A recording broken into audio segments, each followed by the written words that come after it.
ಸಿದ್ದರಾಮಯ್ಯನವರ ಹಿಂದಿನ ಅವಧಿಯ ಸರ್ಕಾರ ಇದ್ದ ಸಂದರ್ಭದಲ್ಲಿ ಅಂದರೆ ಸಿದ್ದರಾಮಯ್ಯನವರು ಮುಖ್ಯಮಂತ್ರಿ ಆಗಿದ್ದ ಸಂದರ್ಭದಲ್ಲೇನೆ ಟಿಪ್ಪು ಜಯಂತಿಯನ್ನ ಸರ್ಕಾರ ಅಧಿಕೃತವಾಗಿ ಆಚರಣೆ ಮಾಡುವ ಪಟ್ಟಿಗಳಲ್ಲಿ ಸೇರ್ಪಡೆಗೊಳಿಸಲಾಗಿತ್ತು. ಬಿಜೆಪಿ ಸರ್ಕಾರ ಬಂದ ಸಂದರ್ಭದಲ್ಲಿ ಅದನ್ನ ನಿಲ್ಲಿಸಲಾಗಿತ್ತು. ಇದೀಗ ಮತ್ತೆ ಸಿದ್ದರಾಮಯ್ಯನವರ ನೇತೃತ್ವದ್ದೇ ಸರ್ಕಾರ ಇರೋ ಸಂದರ್ಭದಲ್ಲಿ ಈ ಆಚರಣೆಯನ್ನ ಪುನರಾರಂಭ ಮಾಡಬೇಕು ಅನ್ನೋ ಕೂಗು ಪ್ರಾರಂಭವಾಗ್ತಾ ಇದೆ. ಈ ಕೂಗು ಪ್ರಾರಂಭವಾಗಲಿಕ್ಕೆ ಮೂಲವಾಗಿದ್ದು ವಿಜಯಾನಂದ ಕಾಶಪ್ಪನವರವರ ಹೇಳಿಕೆ. ಖಾಸಗಿ ಒಂದು ಕಾರ್ಯಕ್ರಮಕ್ಕೆ ಹೋಗಿರ್ತಾರೆ ವಿಜಯಾನಂದ ಕಾಶಪ್ಪನವರವರು. ಅಲ್ಲಿದ್ದ ಕೆಲವರು ಅವರಿಗೆ ಒತ್ತಡವನ್ನ ಹೇಳ್ತಾರಂತೆ, ಟಿಪ್ಪು ಜಯಂತಿಯನ್ನ ಮತ್ತೆ ಆಚರಣೆ ಮಾಡುವ ಪ್ರಕ್ರಿಯೆಗೆ ಚಾಲನೆ ನೀಡಬೇಕು ಈಗಿರುವ ಕಾಂಗ್ರೆಸ್ ಸರ್ಕಾರ ಅಂತ ಹೇಳಿ ಅವರಲ್ಲಿ ಭಾಷೆ ಕೊಟ್ಟು ಬಂದಿರ್ತಾರೆ. ಇಲ್ಲ, ನಾನು ಇದನ್ನ ಮುಖ್ಯಮಂತ್ರಿಗಳ ಗಮನಕ್ಕೆ ತರ್ತೇನೆ, ಪ್ರಸ್ತಾಪ ಮಾಡ್ತೇನೆ ಅಂತ ಹೇಳಿ ಆ ಕೊಟ್ಟ ಮಾತಿನಂತೆ ವಿಜಯಾನಂದ ಕಾಶಪ್ಪನವರವರು ಸರ್ಕಾರಕ್ಕೆ, ಅದರಲ್ಲೂ ವಿಶೇಷವಾಗಿ ಮುಖ್ಯಮಂತ್ರಿ ಸಿದ್ದರಾಮಯ್ಯನವರಿಗೆ ಮತ್ತೊಮ್ಮೆ ಟಿಪ್ಪು ಜಯಂತಿ ಆಚರಣೆ ಪ್ರಾರಂಭದ ಬಗ್ಗೆ ಗಮನ ಸೆಳೆಯೋ ಪ್ರಯತ್ನವನ್ನ ಮಾಡ್ತೇನೆ ಅಂತ ಹೇಳಿ ಬೆಳಗಾವಿ ಅಧಿವೇಶನ ಪ್ರಾರಂಭಿಕ ಹಂತದಲ್ಲಿ ಮಾತನಾಡಿದ್ದಾರೆ. ಅಲ್ಲಿಗೆ ರಾಜ್ಯ ರಾಜಕಾರಣದಲ್ಲಿ ಮತ್ತೆ ಟಿಪ್ಪು ವಾರ್ ಧಗಧಗಿಸ್ತಾ ಇದೆ. ಮತ್ತೊಮ್ಮೆ ಟಿಪ್ಪು ಜಯಂತಿ ಮಾಡ್ಲಿಕ್ಕೆ ಮುಂದಾಗತ್ತಾ ಕಾಂಗ್ರೆಸ್ ಸರ್ಕಾರ? ಇದು ಅಲ್ಪಸಂಖ್ಯಾತರ ಓಲೈಕೆಯ ಪ್ರಯತ್ನ ಅಂತ ಹೇಳಿ ಬಿಜೆಪಿ ನಾಯಕರು ಹೇಳ್ತಿದ್ದಾರೆ. ಆದರೆ ಬಿಜೆಪಿ ಸರ್ಕಾರ ಇರ್ತಾ ಕೂಡ ಟಿಪ್ಪುವನ್ನ ಆರಾಧಿಸಿದ್ದಾರೆ, ಕೊಂಡಾಡಿದ್ದಾರೆ, ಟೋಪಿಗಳನ್ನ ಹಾಕೊಂಡು ಫೋಟೋಗಳಿಗೆ ಪೋಸ್ಟ್ ಕೊಟ್ಟಿದ್ದಾರೆ ಅನ್ನೋದು ಕಾಂಗ್ರೆಸ್ನ ಮತ್ತದೇ ಹಳೆಯ ಕೌಂಟರ್ ಅಟ್ಯಾಕ್. ಟಿಪ್ಪು ಜಯಂತಿ ಆಚರಣೆಗೆ ಕಾಂಗ್ರೆಸ್ ಶಾಸಕರು ಅವರಲ್ಲೇ ಕೆಲವರಿಗೆ ಗೊಂದಲ. ಜಮೀರ್ ಅಹಮದ್ ಅವರನ್ನ ಕೇಳಿದ್ರೆ ನಾವೇನು ಸರ್ಕಾರವೇ ಮಾಡಬೇಕು ಅಂತಿಲ್ಲ, ಖಾಸಗಿಯಾಗಿ ನಾವೆಲ್ಲ ಮಾಡ್ಕೊಳ್ತಾ ಇದ್ದೇವೆ, ಸರ್ಕಾರ ಮಾಡಬೇಕು ಬಿಡಬೇಕು ಅನ್ನೋದು ಸರ್ಕಾರ ನಿರ್ಧಾರ ಮಾಡಲಿ ಅನ್ನೋ ಅರ್ಥದ ಮಾತನಾಡ್ಬಿಟ್ರು. ಇನ್ನು ಕೆಲವರು ಮುಸಲ್ಮಾನ್ ಸಮುದಾಯದ್ದೇ ಕೆಲ ನಾಯಕರು ಕಾಂಗ್ರೆಸ್ನಲ್ಲಿ ಇದ್ರೂ ಕೂಡ ಇದ್ರ ಬಗ್ಗೆ ಪ್ರತಿಕ್ರಿಯೆ ನೀಡ್ಲಿಕ್ಕೆ ಮುಂದಾಗಲಿಲ್ಲ. ಆದರೆ ಇನ್ನು ಕೆಲವರು ಮಾತ್ರ ನೇರವಾಗಿ ಹೌದು ಆಚರಣೆಯನ್ನ ಪ್ರಾರಂಭ ಮಾಡಬೇಕು ಅಂತ ಮಾತನಾಡಿದ್ದಾರೆ, ಪ್ರತಿಕ್ರಿಯೆಯನ್ನ ನೀಡಿದ್ದಾರೆ.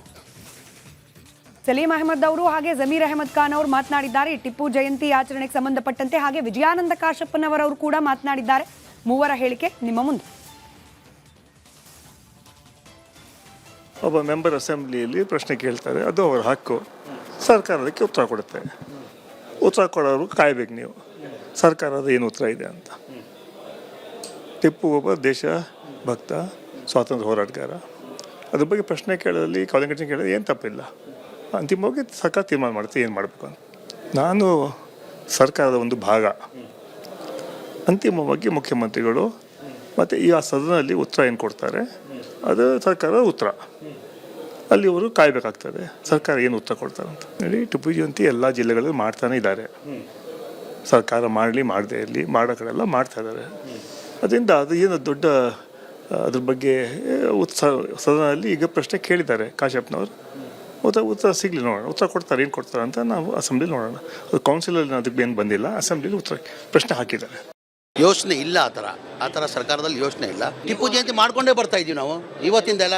ಇಡೀ ಇದು ನಮ್ಮಿದ್ದಲ್ಲಿ ಕರ್ನಾಟಕದಲ್ಲಿಲ್ಲ, ಇಡೀ ದೇಶದಲ್ಲೇ ಟಿಪ್ಪು ಅಭಿಮಾನಿಗಳು ಟಿಪ್ಪು ಜಯಂತಿನ ಆಚರಿಸ್ಕೊಂಡೇ ಬರ್ತಾ ಇದ್ದಾರೆ. ಮೊನ್ನೆ ಹೋದ ತಿಂಗಳಲ್ಲಿತ್ತು, ನಾವು ಆಚರಿಸಿದ್ದೀವಿ. ಸರ್ಕಾರ ವತಿಯಿಂದ 2013 ಮೊನ್ನೆ ಸಿದ್ದರಾಮಯ್ಯ ಅವರು ಬ್ಯಾಂಕ್ವೆಟ್ ಹಾಲಲ್ಲಿ ಆಚರಿಸ್ತಾಯಿದ್ರು. ಅದು ಇವಾಗ ಬಂದಾಗಿದೆ. ಅದು ಬಂದಾದ ತಕ್ಷಣ ಬೇರೆ ಕಡೆ ಆಚರಿಸೋಲ್ಲ. ನಾವೆಲ್ಲ ಟಿಪ್ಪು ಜಯಂತಿ ಆಚರಿಸ್ಕೊಂಡು ಬರ್ತಾ ಇದ್ದೀವಿ ನಾವು. ಸರ್ಕಾರ ಸ್ಟ್ಯಾಂಡ್ ಅಲ್ಲ ಸರ್? ಇಲ್ಲ, ಒಂದು ನಿಮಿಷ. ಸರ್ಕಾರ ವತಿಯಿಂದ 2014 ಟಿಪ್ಪು ಜಯಂತಿ ಮಾಡಬೇಕಂತ ಬ್ಯಾಂಕ್ವೆಟ್ ಹಾಲಲ್ಲಿ ಮಾಡ್ತಾ ಇದ್ವಿ. ಈಗ ಮೊನ್ನೆ BJP ಸರ್ಕಾರ ಬಂದಾದ್ಮೇಲೆ ಅದು ಬಂದ್ ಮಾಡಿದ್ರು. ಹಂಗೆ ಸ್ಟಾಪ್ ಆಗಿದೆ ಅದು. ನಾವು ಯಾವತ್ತೂ ಟಿಪ್ಪು ಜಯಂತಿ ಬ್ಯಾಂಕ್ವೆಟ್ ಹಾಲ್ ಮಾಡಿ ಅಂತ ತಿರ್ಗಾ ನಾವು ಯಾರು ಮುಸ್ಲಿಂ ಲೀಡರ್ಸ್ ಯಾರೂ ಕೇಳಿಲ್ಲ. ಟಿಪ್ಪು ಜಯಂತಿ ಟಿಪ್ಪು ಅಭಿಮಾನಿಗಳು ಅವತ್ತಿಂದ ಆಚರಿಸ್ಕೊಂಡು ಬರ್ತಾ ಇದ್ದಾರೆ, ಇವತ್ತು ಆಚರಿಸ್ಕೊಂತಾರೆ, ಮುಂದೆನೂ ಆಚರಿಸ್ಕೊಂಡು ಬರ್ತಾರೆ. ಅವ್ರ ಅಭಿಪ್ರಾಯ ಅವ್ರು ಹೇಳಿದ್ದಾರೆ, ಅವ್ರನ್ನ ಕೇಳಬೇಕು. ಅವ್ರ ಅಭಿಪ್ರಾಯ ಹೇಳಿದ್ದಾರೆ, ನಾನು ಹೇಳ್ತಾರಲ್ಲ. ಈಗ ನನ್ನ ಅಭಿಪ್ರಾಯ ಸರ್ಕಾರ ವತಿಯಿಂದ ಬೇಡ, ನಾವು ಆಚರಿಸ್ಕೊಂಡು ಬರ್ತಾ ಇದ್ದೀವಿ, ನಾವು ಆಚರಿಸ್ತೀವಿ ಟಿಪ್ಪು ಜಯಂತಿ. ಏನಿಲ್ಲ, ಇದರಲ್ಲಿ ಪ್ರಚಾರ ಪಡೆಯುವಂಥದ್ದಿಲ್ಲ. ಸತ್ಯವನ್ನ ಮಾತಾಡ್ತಾ ಇದ್ದೀವಿ, ಸತ್ಯವನ್ನೇ ಹೇಳ್ತಾ ಇದ್ದೀವಿ, ಸತ್ಯ ಮಾತಾಡ್ತಾ ಇದ್ದೀವಿ. ಅದನ್ನ ಮಾತಾಡ್ಬಿಟ್ಟು ಬಂದು ಪ್ರತಿಕ್ರಿಯೆ ಕೊಡ್ತೀನಿ. ಬಟ್ ಇದು ತುಂಬಾ ಕಾಂಟ್ರವರ್ಸಿಯಲ್ ಮಾಡ್ತಿದಾರಲ್ಲ ಸರ್ ಬಿಜೆಪಿ ಅವರು. ಇದೇ ಅವ್ರಿಗೆ ಕೆಲಸ ಇಲ್ರಿ. ಧರ್ಮ ಆಧಾರಿತ ಮಾತಾಡೋದು ಬಿಟ್ರೆ ಈ ದೇಶದಲ್ಲಿ ಏನ್ ಮಾಡಿದ್ದಾರೆ? ಯಾರು ಎಲ್ಲಾರ್ದು ಮಾಡ್ರಿ. ಅಶೋಕ್ ಅವ್ರು ಹೇಳ್ತಿದ್ದಾರೆ. ನೀವೇನು ನಜ್ಮಾ ಅವರು ಹೇಳಿರಿ, ಖಂಡಿತವಾಗಿ ನಾನು ಪ್ರಶ್ನೆ ಹಾಕ್ತೀನಿ.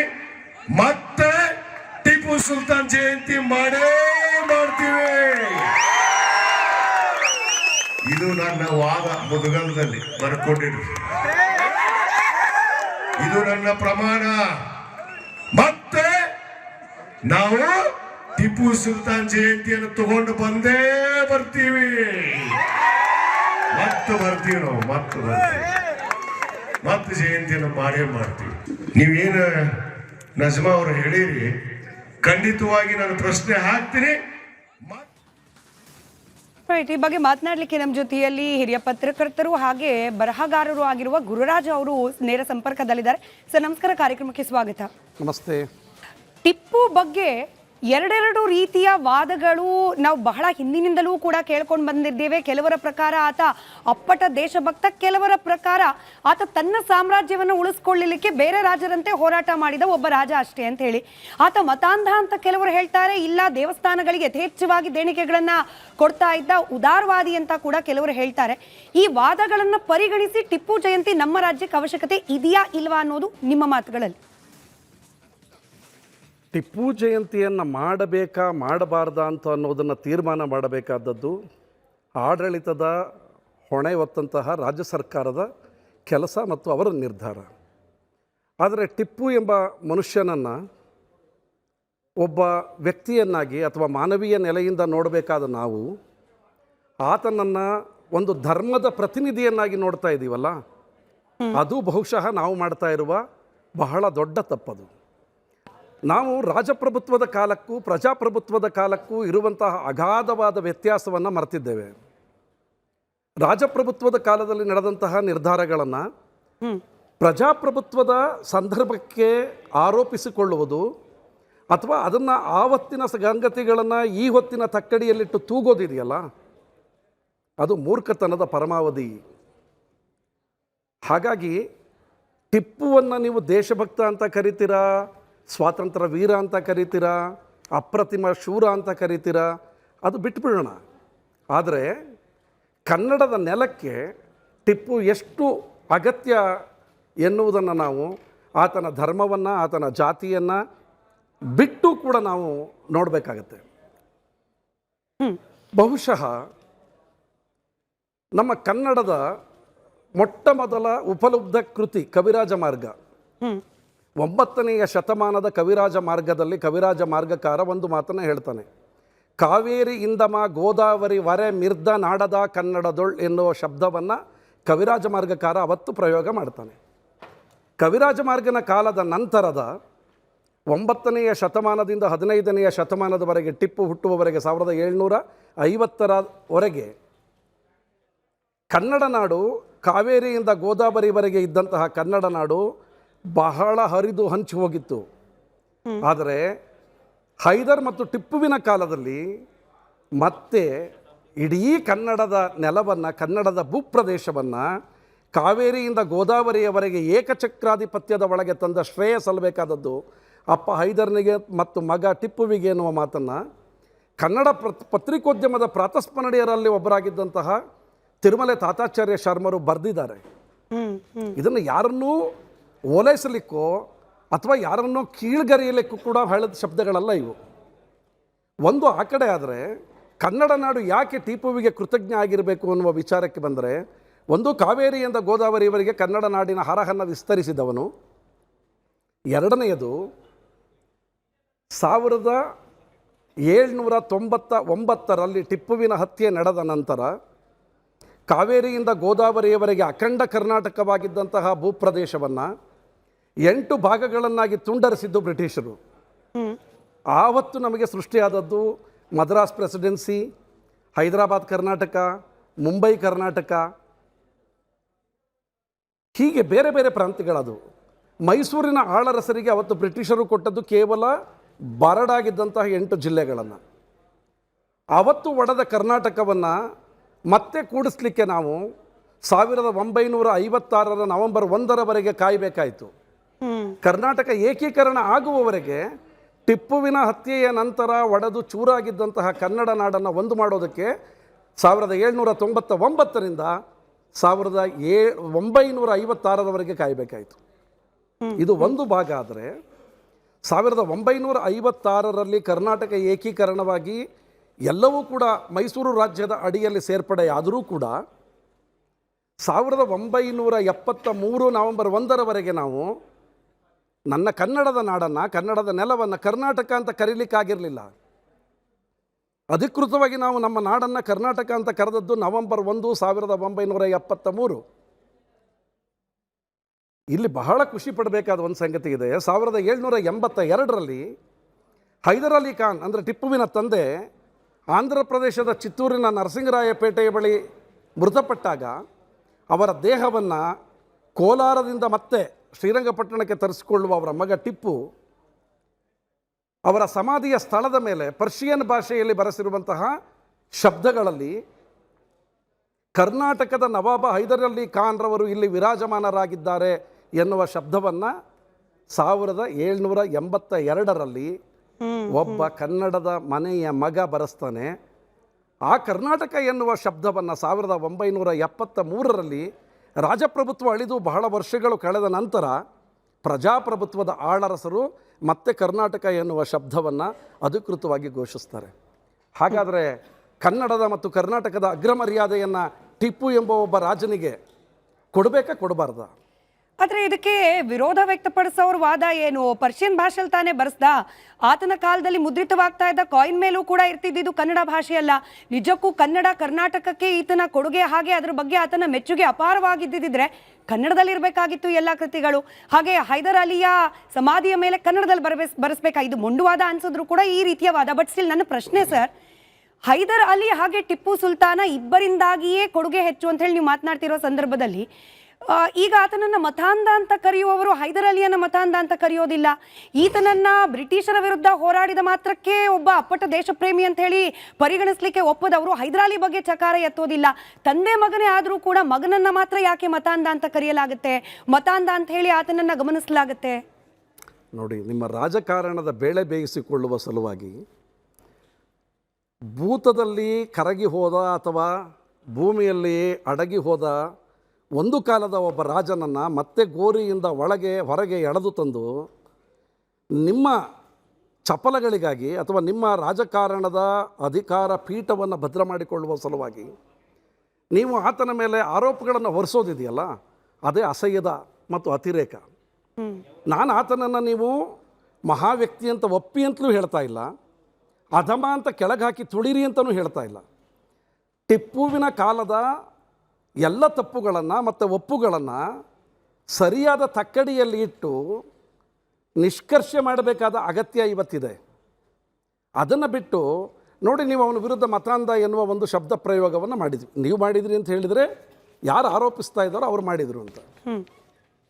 ಮತಾಂಧ ಎನ್ನುವುದಕ್ಕೆ ನೀವು ಕೊಡುವಂತಹ ದಾಖಲೆಗಳು ಒಂದೋ ಎರಡೋ ಆದರೆ ಆತ ಈ ನೆಲದ ಬಹುಸಂಖ್ಯಾತರ ಪರವಾಗಿ ಮಾಡಿದ ಅನೇಕ ಕೆಲಸಗಳನ್ನು ದಾಖಲೆಗಳ ಸಮೇತವಾಗಿ ಶ್ರುತಪಡಿಸಲಿಕ್ಕೆ ಅಂತಲೇ ಹಿಡಿದಿಟ್ಟಿದ್ದಾರಲ್ಲ, ಅದರ ಬಗ್ಗೆ ಏನು ಹೇಳ್ತೀರಿ? ಬಹಳ ಪ್ರಮುಖವಾಗಿ ಶೃಂಗೇರಿಯ ತೃತೀಯ ಸಚ್ಚಿದಾನಂದ ಭಾರತಿ ಮಹಾಸ್ವಾಮೀಜಿಗಳ ಮೇಲೆ ಮರಾಠರ ಪಿಂಡಾರಿಗಳು ಅಂತ ಇವರು ಹೇಳ್ತಾರೆ. ಆದರೆ ಮರಾಠರೇ ಅವರು ಕೂಡ.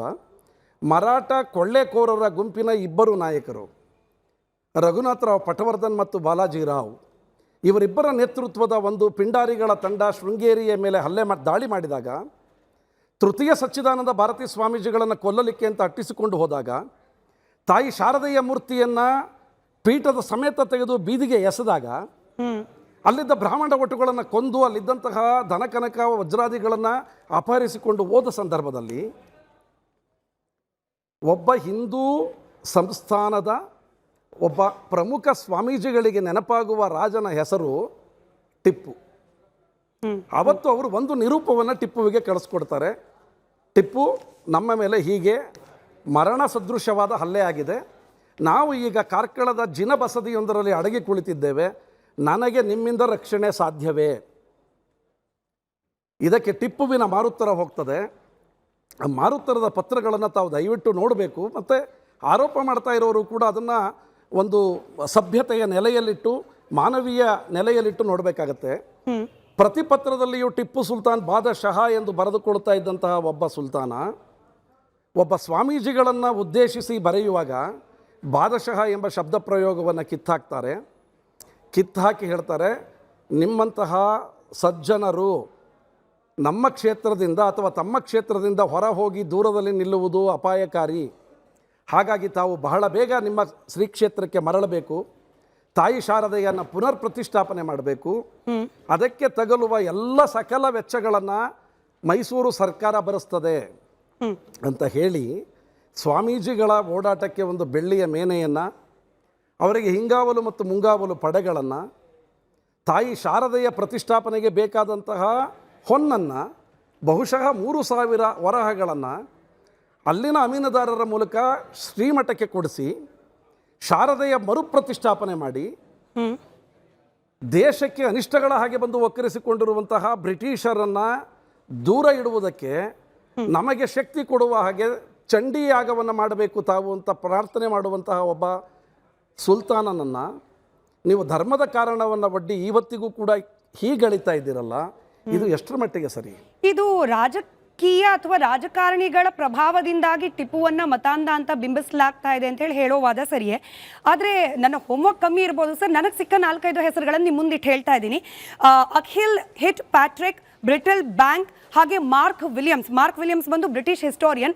ಇವರ ಕೃತಿಗಳಲ್ಲಿ ಉಲ್ಲೇಖ ಆಗಿರೋದು ಟಿಪ್ಪು ಒಬ್ಬ ಮತಾಂಧ ಅಂತಲೇ. ಇವ್ರು ಯಾರು ಕೂಡ ಈಗಿನ ಭಾರತದ ರಾಜಕೀಯ ವ್ಯವಸ್ಥೆಗೆ ಸಂಬಂಧಪಟ್ಟವರಲ್ಲ. ಅಲ್ರಿ, ನೀವು ಯಾರನ್ನ ವಿರೋಧಿಸ್ತಾ ಇದ್ದೀರೋ, ನಿಮ್ಮ ನಖಶಿಕಾಂತ ದ್ವೇಷ ಯಾರ ವಿರುದ್ಧವಾಗಿ ಇದೆಯೋ, ಯಾರನ್ನು ನಾನು ಈ ನೆಲದಲ್ಲಿ ಇರಗೊಡಲಾರೆ ಅಂತ ಹಠಕ್ಕೆ ಬಿದ್ದಿದ್ದಾನೋ ಆ ಮನುಷ್ಯನನ್ನು ವಿರೋಧಿಸ್ತಾ ಇರುವ ಮಂದಿ ಬರೆದಂತಹ ದಾಖಲೆಗಳಲ್ಲಿ ನೀನು ಸಭ್ಯ, ಪ್ರಾಮಾಣಿಕ, ನೀನು ವೀರ, ಶೂರ, ನೀನು ಮತಾಂಧನಲ್ಲ ಅಂತ ಬರೀಲಿಕ್ಕೆ ಸಾಧ್ಯ ಇದೆಯಾ? ಸರಿ, ಮತ್ತೊಂದು ಉದಾಹರಣೆ ಅಂತಂದ್ರೆ ವಾದ ಮಾಡ್ಲಿಕ್ಕೆ ಹೋಗೋದಿಲ್ಲ. ಸರಿ, ಟಿಪ್ಪುವದೇ ವಾರ್ ಮ್ಯಾನ್ಯುವಲ್ ಆಗಿದ್ದ ಫತಾಹುಲ್ ಮುಜಾಹಿದ್ದೀನ್, ಇದರ ಪ್ರೊನೌನ್ಸಿಯೇಷನ್ ಸರಿನಾ ತಪ್ಪ ನನಗೆ ಗೊತ್ತಿಲ್ಲ ಸರ್. ಫತಾಹುಲ್ ಮುಜಾಹಿದ್ದೀನ್, ಇದರಲ್ಲಿ ಜಿಹಾದ್ನ ಪರಿಕಲ್ಪನೆ ಬಗ್ಗೆ ಚರ್ಚೆ ಇರುತ್ತೆ. ಅದರಲ್ಲೂ ಈತ ಕೋಲ್ಕತಾದ ತನ್ನ ಕಮಿಷನರ್ಗೆ ಬರೆದಿರುವ ಪತ್ರದಲ್ಲಿ ಟಿಪ್ಪು ಬಹಳ ಸ್ಪಷ್ಟವಾಗಿ ಫೋರ್ಸ್ಫುಲ್ ಮತಾಂತರದ ಬಗ್ಗೆ ಈತ ಮಾತನಾಡಿದ್ದಾನೆ. ಅತಿ ಶೀಘ್ರದಲ್ಲಿ ಇಸ್ಲಾಮೀಕರಣ ಆಗಬೇಕು ಅನ್ನೋ ವಿಚಾರಗಳನ್ನ ಪ್ರಸ್ತಾಪ ಮಾಡಿದ್ದಾನೆ. ಇದನ್ನ ಕೂಡ ಕೆಲ ಹಿಸ್ಟೋರಿಯನ್ಸ್ ಮುಂದಿಟ್ಟು ಖಂಡಿತವಾಗಿಯೂ ಇಸ್ಲಾಮೀಕರಣ ಆಗಬೇಕು ಎನ್ನುವ ಶಬ್ದ ಪ್ರಯೋಗವನ್ನ ನೀವು ಟಿಪ್ಪುವಿಗೆ ಸಂಬಂಧಿಸಿದ ಯಾವುದೇ ದಾಖಲೆಗಳಲ್ಲಿ ಹುಡುಕಲಿಕ್ಕೆ ಸಾಧ್ಯ ಇಲ್ಲ. ಜಿಹಾದ್ ಎನ್ನುವ ಶಬ್ದ ಪ್ರಯೋಗವೂ ಕೂಡ ಆ ಕಾಲಕ್ಕೆ ಇರಲಿಲ್ಲ. ಆಯ್ತಾ? ಇದೆಲ್ಲವೂ ಕೂಡ ಕಪೋಲ ಕಲ್ಪಿತವಾಗಿ ಒಬ್ಬ ವ್ಯಕ್ತಿಯನ್ನು ಹಣಿಯಲಿಕ್ಕೆ ಅಂತಲೇ ಹುಟ್ಟುಕೊಳ್ತಿರುವಂತಹ ಕಥೆಗಳು. ನಿಮಗೆ ಒಂದು ವಿಚಾರವನ್ನು ಸ್ಪಷ್ಟಪಡಿಸ್ತೇನೆ. ಕೊಡಗಿನಲ್ಲಿ ಟಿಪ್ಪು ಸುಲ್ತಾನ್ ಸುಮಾರು 80,000 ಯುವ ಕೊಡವರ ತಲೆ ಕಡಿಸಿ ಹಾಕಿದ ಎನ್ನುವ ಒಂದು ಆರೋಪ ನಿಜವಾಗಿದೆ. ಹೌದಾ? ನಿಮಗೋದು ಬಂದಿದೆ ಅಲ್ವಾ ಮಾಹಿತಿ? ಹೌದು. 1881 ಬ್ರಿಟಿಷ್ ಭಾರತದ ಮೊದಲ ಜನಗಣತಿಯಲ್ಲಿ 1889 ನಡೆದ ಜನಗಣತಿಯ ಮೈಸೂರು ಸಂಸ್ಥಾನದ ಒಟ್ಟು ಜನಸಂಖ್ಯೆ 3.5 ರಿಂದ 4.5 ಲಕ್ಷ.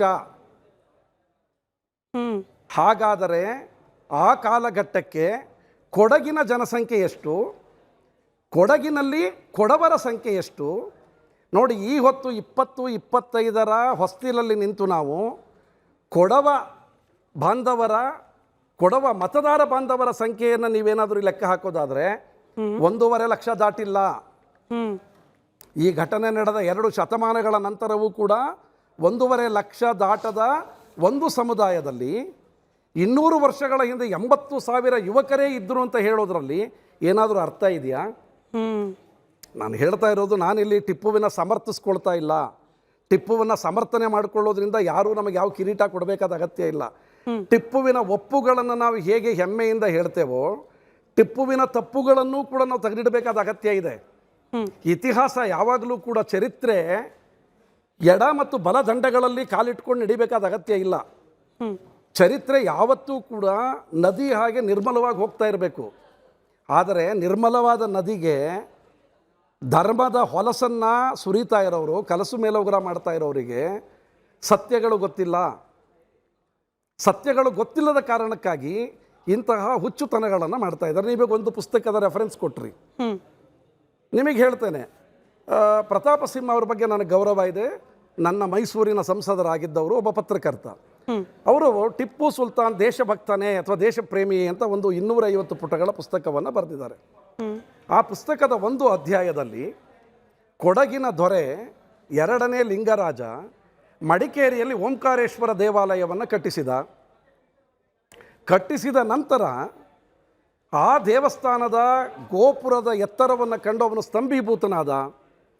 ಈ ಗೋಪುರವೇನಾದರೂ ಟಿಪ್ಪುವಿನ ಕಣ್ಣಿಗೆ ಬಿದ್ದರೆ ಆತ ಅದನ್ನು ಧ್ವಂಸ ಮಾಡಿಬಿಡ್ತಾನೆ ಎನ್ನುವ ಭಯಕ್ಕೆ ಬಿದ್ದ 2ನೇ ಲಿಂಗರಾಜ ಗೋಪುರ ತಾನೇ ನಿರ್ಮಾಣ ಮಾಡಿದ್ದ ಗೋಪುರವನ್ನು ಧ್ವಂಸ ಮಾಡಿ ಅದನ್ನು ಮಸೀದಿಯ ಹಾಗೆ ಗುಂಬಜ್ ಮಾದರಿಯಲ್ಲಿ ನಿರ್ಮಾಣ ಮಾಡಿದ ಅಂತ ಶ್ರೀಯುತ ಪ್ರತಾಪ ಸಿಂಹ ಅವರು ಅಧಿಕೃತವಾಗಿ ತಮ್ಮ ಪುಸ್ತಕದಲ್ಲಿ ದಾಖಲು ಮಾಡಿದ್ದಾರೆ.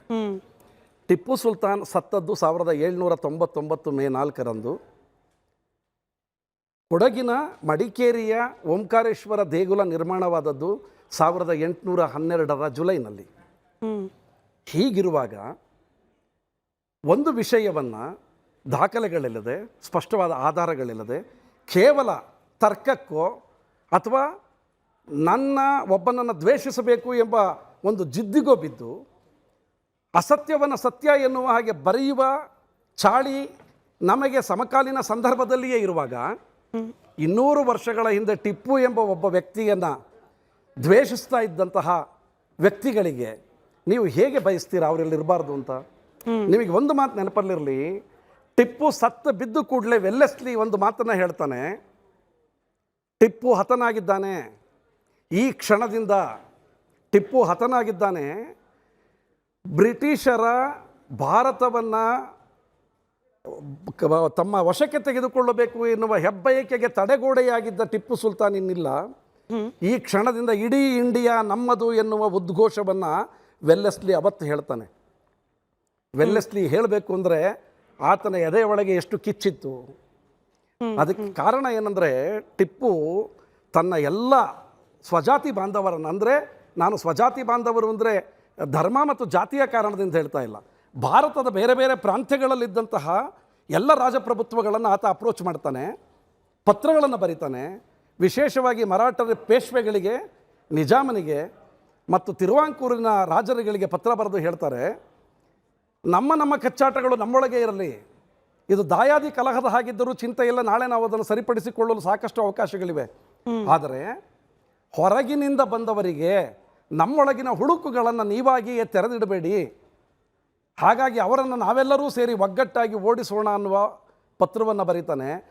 ಅಷ್ಟೆಲ್ಲ ಮಾಡಿದರೂ ಕೂಡ ಟಿಪ್ಪುವಿನ ವಿರುದ್ಧ ಈ ಎಲ್ಲ ಪಡೆಗಳು ಕೂಡ ಒಂದಾಗಿ 1799ರಲ್ಲಿ ಆತನ ವಿರುದ್ಧ ಮುಗಿಬಿಡ್ತವೆ. ಶ್ರೀರಂಗಪಟ್ಟಣದ ಪತನ ಆಗುತ್ತೆ, ಟಿಪ್ಪು ಸಾಯ್ತಾನೆ. ಸೊ ಹೀಗಿರುವಾಗ ನಾವು ಟಿಪ್ಪುವನ್ನು ದ್ವೇಷಿಸುತ್ತಿದ್ದವರು, ನೀವು ನೋಡಿ, ಟಿಪ್ಪು ಸತ್ತ ಕೇವಲ 3 ವರ್ಷಗಳಿಗೆ, ಅವತ್ತು ಟಿಪ್ಪು ಸತ್ತಾಗ ನಾನಾ ಫಡ್ನವೀಸ್ ಒಂದು ಮಾತು ಹೇಳ್ತಾನೆ, ಟಿಪ್ಪು ಇಂದು ಸತ್ತಿದ್ದಾನೆ, ನಾಳಿನ ಸರದಿ ನಮ್ಮದು ಅಂತ ಹೇಳ್ತಾನೆ. ನಾನಾ ಮಾತು ಕೇವಲ 3 ವರ್ಷದಲ್ಲಿ ನಿಜ ಆಗುತ್ತೆ. 1802ರಲ್ಲಿ ಪುಣೆಯ ಮರಾಠವಾಡದಲ್ಲಿ ನಾನಾ ಫಡ್ನವೀಸ್ ಸೇರಿದ ಹಾಗೆ ಮರಾಠರ ಎಲ್ಲ ನಾಯಕರುಗಳು, ರಾಜರುಗಳು, ಸಾಮಂತರುಗಳು ಬ್ರಿಟಿಷರ ಮುಂದೆ ಮಂಡಿಯೂರಿ ಗೋಣು ಬಗ್ಗಿಸಿ ಶರಣಾಗತರಾಗ್ತಾರೆ. 1802ರ ನಂತರ ಅವರಿಗೆ ಯಾರು ಒಬ್ಬ ತಡೆಗೋಡೆಯಾಗಿದ್ದನೋ ಅವನು ಸತ್ತು ಕೂಡಲೇ ಇಡೀ ಭಾರತವನ್ನು ಈಸ್ಟ್ ಇಂಡಿಯಾ ಕಂಪನಿಯ ಲಾಂಛನದ ಅಡಿಯಲ್ಲಿ ತರಲಾಗ್ತದೆ.